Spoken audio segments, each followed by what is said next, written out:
should not be afraid of failing. Yes, failing is not good because you delay, but you don't know what is it that God has got in store for you. Yeah, no, definitely. Then another thing of, I think it was also a thing of wanting to, like in life, you must run your own race, right? So I learned that it's important to, so like what I'm doing basically, ne, and all I have to do now is keep pushing. There are going to be failures. Software development is not easy. They shouldn't lie to you.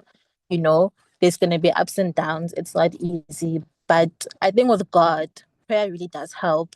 And I know that God put me in this career for a reason.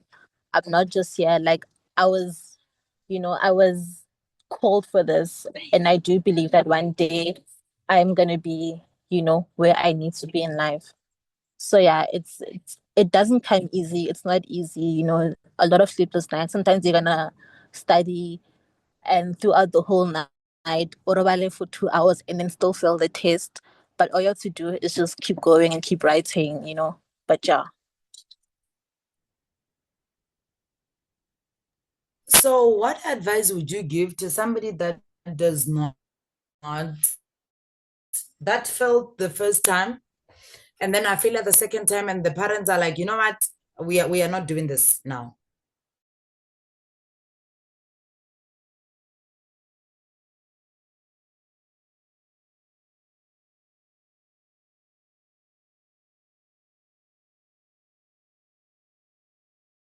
Taking from their parents.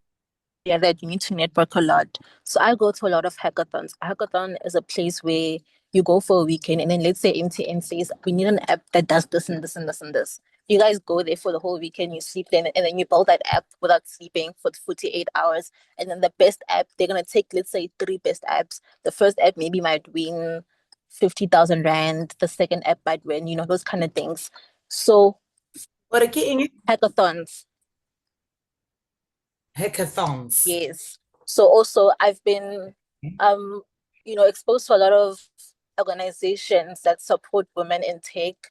One thing about tech is that it's very male dominated and some other companies that don't want to give women a chance because they feel like we are not good coders. They prefer that a woman might maybe go into like project management or business analyzation and not actually code.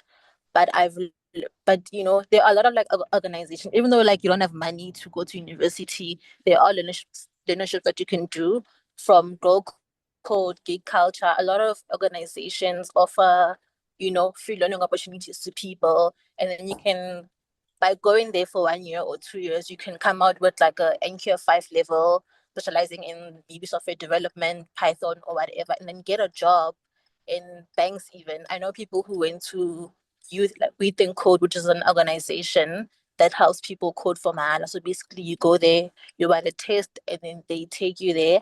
And while you're studying, they give you a stipend. And then by the time people finish there, you'll find that they're working at Nedbank, FNB, big firms. So there are like people just have to research and find out about these things.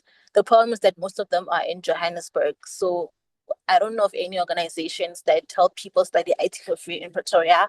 But yeah, just need to do your research. IT is broad and a lot of opportunities in it. And for someone who would be failing over and over, I'd say don't give up, you know. Also, the networking thing really does help. If you go to like the events at Tech, you can find people that are, in high positions that can even offer you a job or learnership or even mentor you. So yeah.